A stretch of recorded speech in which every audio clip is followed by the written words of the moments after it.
Geek, Citadel. Basic game review is intended for simpler titles than say an RPG or open world title.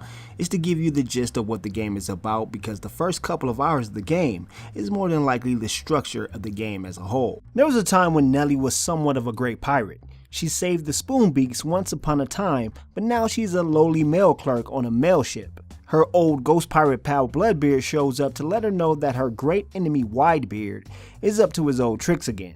This time he's manipulating the Spoonbeaks and various other birds and using them to do his bidding. Now Nelly must find Widebeard and stop him before he releases his Fowl fleet. Nelly Cootalot, the Fowl Fleet is the sequel to an adventure game studio title called Nelly Cootalot Spoonbeaks Ahoy! While that game featured a hand-drawn 2D style of gameplay, the Fowl Fleet is beautifully rendered in vibrant 3D visuals. The animations for the characters and actions are simple but sweet. Don't expect too much wacky movement outside of a few cutscenes, and you should be golden. The world of Nelly Cootalot likes to keep it simple, but there are still plenty of kicks to get out of the character's movements.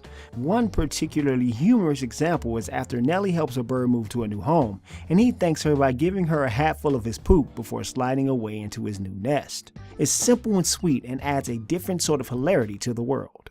I advise you not to think about how much poo must be in it. Advice taken.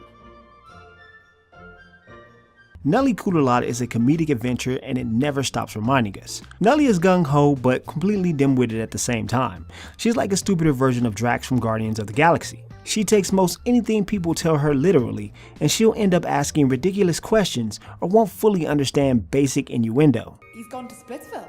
I mean, he hopped the coal train out of here. I thought he left by boat. I mean, he's gone. Luckily, a wide variety of people she meets are quick to crack a few jokes or two. One of my favorite characters in the game is named Gusty Nethers. Yeah, that's right, Gusty Nethers. He also has a few other ridiculous names he starts to call himself over the course of the game. Gusty is just one of the many characters that don't take themselves too seriously. It makes for some wonderful back and forth banter between Nelly and the various characters.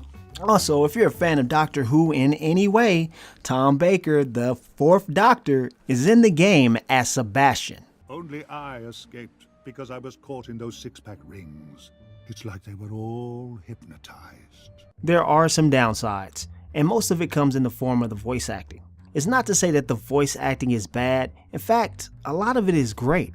It's that the jokes often fall flat because the timing or emotion isn't particularly perfect. Sometimes Nelly or another character will tell a joke and there's no oomph to it whatsoever. Other times there will be a witty back and forth and the timing of the final joke is just not enough to evoke laughter. It's the moments like these that are a bit of a drawback to the Fowl Fleet because it's filled with hit and miss jokes. Oi!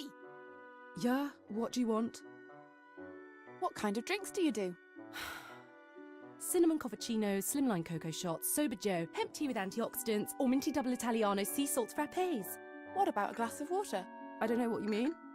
When it comes to the mechanics of the title, the team sought to make a game that isn't just ham-fisted with combining items and clicking things. There are quite a few thoughtful puzzles in the game that think outside the box. Lots of the brain teasers rely on some well thought out and even nostalgic design choices. The enigma of it all functions by figuring out elements of a puzzle and piecing it all together to create one cohesive part. A sample of this is one of the first real puzzles in the game, where Nelly has to figure out the route of a fleet of ships by studying a log. Using different days as a reference, she has to piece together the name and location of a ship she has to board. There are a variation of moments like these that shirk the usual click on random things design of most adventure titles.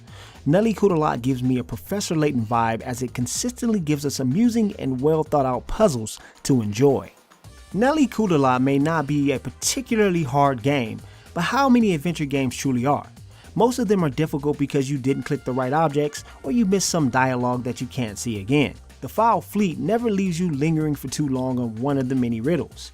If you interact with the characters and observe the items, you'll zip through the game without being tied down by boring pixel clicking. I appreciate this because I do enjoy the experience and the story of adventure games more than being stranded on Puzzle Island. I like to be challenged, but not to the point where I'm stuck in one specific area for 3 hours because of something I didn't notice. Nelly Cootalot, the Fowl fleet, is middle of the road in difficulty, and I'm perfectly fine with that. I have some early build concerns that hopefully will be addressed in the retail version. The first area of the game is ripe with UI and scrolling problems.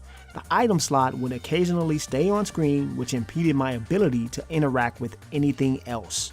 Also, there was an area where the screen would stop scrolling and I couldn't walk any further to a place that I actually needed to visit. This game also doesn't realize when you're playing with dual monitors and uses a secondary screen instead. I had to switch to single screen settings if I wanted to record a video of the game. Nelly Cootalot, the Fowl fleet, started off as something I would have dismissed because it was trying too hard to be funny. It's not until I ran into the first real puzzle before I said, hey, this is actually different for an adventure game. Suddenly I was hankering for the next new puzzle and engaged in solving any riddle that came my way. I began to appreciate the simplistic animations and suddenly fell in love with the world of Nelly Cootalot. If you're looking for an entertaining and different adventure title, Nelly Cootalot might be the game with just enough charm to draw you in. Nelly is no Guybrush Threepwood, but she is certainly in a position to take over where he left off.